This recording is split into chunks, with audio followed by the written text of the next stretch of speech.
warahmatullahi wabarakatuh, teman-teman. Kembali lagi ke channel saya, Ngobrol Cantik. Saya Sofia Norma. Kali ini kita akan membahas masalah berapa video yang diupload setiap hari. Nah, teman-teman, kalau kita berbicara masalah berapa video yang sebaiknya diupload dalam setiap harinya, itu tergantung dari kemampuan teman-teman dalam membuat video. Kalau satu hari itu teman-teman mampunya hanya membuat satu video, ya sudah, buatlah secara maksimal supaya hasilnya itu bagus. Jangan kita memaksakan diri membuat tiga video, tetapi kita asal-asalan gitu ya maksudnya. Jadi kalau saya pernah ingat itu dulu YouTuber besar seperti Ria Ricis, terus Pak Im Wong, kemudian Atta Halilintar, terus siapa lagi ya? Mungkin Ras itu mereka membuat satu hari itu bisa 3 video. Memang penontonnya banyak gitu karena mereka artis. Kalau memang topiknya sekiranya satu hari itu kita nggak punya bahan atau nggak ada topik, nggak ada konten, ya berarti semampunya aja. Seandainya semampunya itu satu minggu satu kali, itu nggak apa-apa juga teman-teman.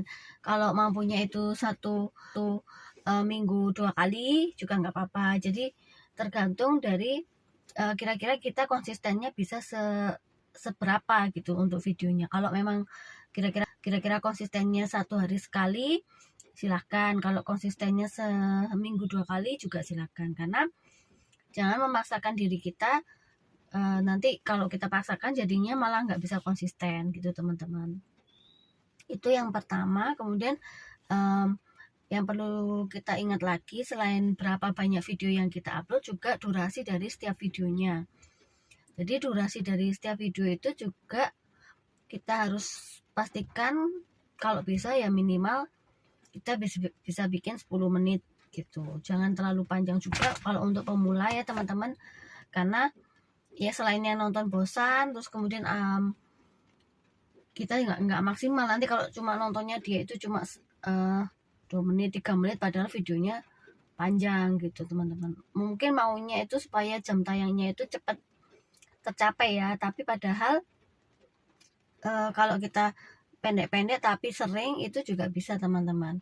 Makanya kita terus belajar bagaimana membuat konten yang seprofesional mungkin, semaksimal mungkin, sebaik mungkin yang kita bisa gitu. Effort yang kita keluarkan itu loh teman-teman. Jadi effort yang kita keluarkan itu seberapa besar, nah kemungkinan hasilnya juga akan mengikuti gitu. Kalau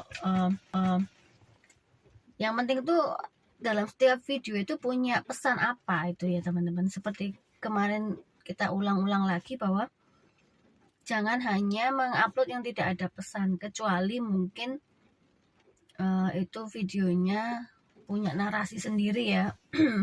Punya narasi sendiri, misalnya apa, nonton konser ya kan, orang fokus sama isi apa yang kita upload. Tapi kalau kita murni konten kita pribadi, ya kita harus punya narasi gitu, mau di dalam bentuk tulisan, berjalan gitu teman-teman, keterangan-keterangan di dalam video, ataupun dari narasi dubbing dari suara kita.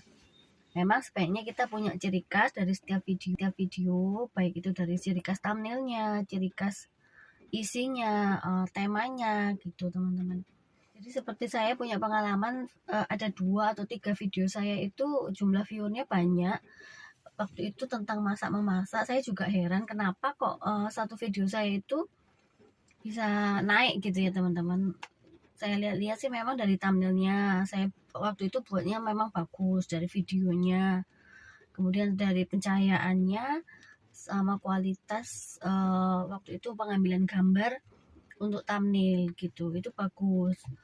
Kemudian waktu itu saya coba searching pakai keyword yang dari judul, dia itu muncul di nomor video saya itu muncul di nomor 2 apa 3 gitu dari tab tema atau topik itu gitu.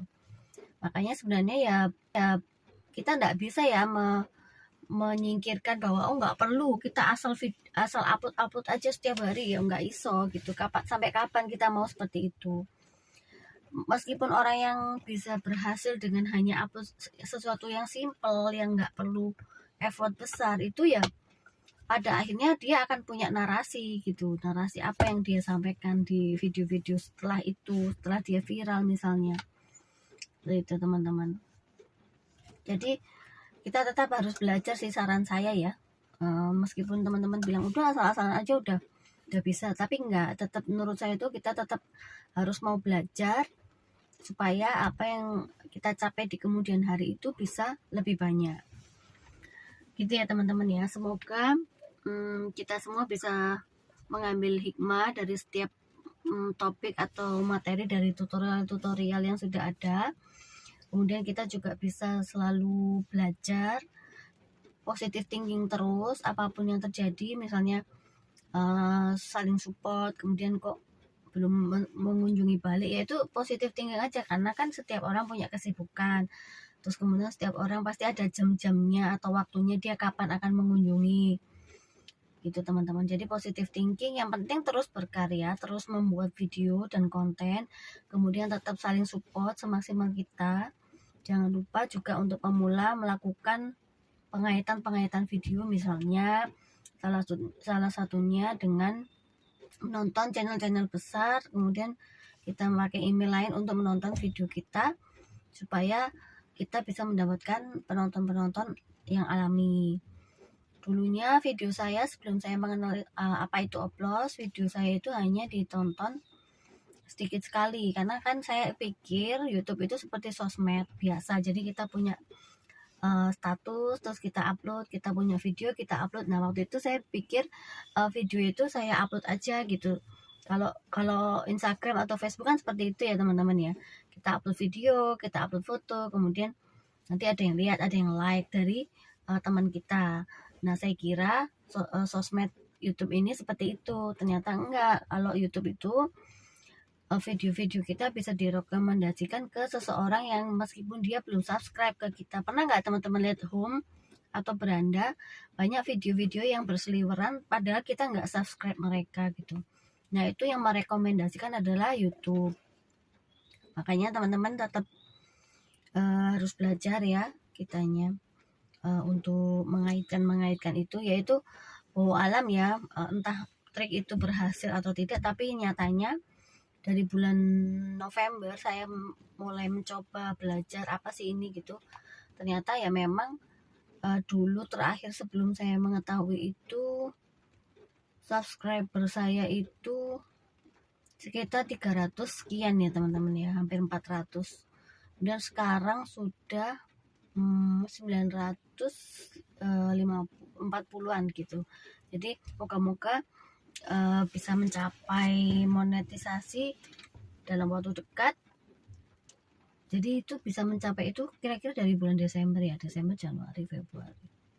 Jadi 2 bulan setengah saya melakukan itu ada hasilnya teman-teman. Semoga itu betul-betul memang karena itu, ataupun juga karena yang lain saya juga nggak tahu, tapi yang memang saya lakukan yaitu teman-teman, selain untuk saling kunjung dan saling support.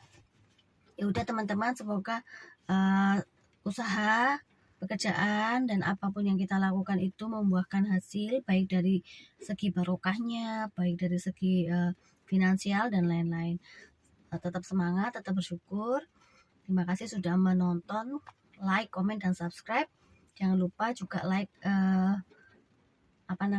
YouTube saya, video saya yang satunya DR Sofia Norma. Minta supportnya ya. Assalamualaikum warahmatullahi wabarakatuh.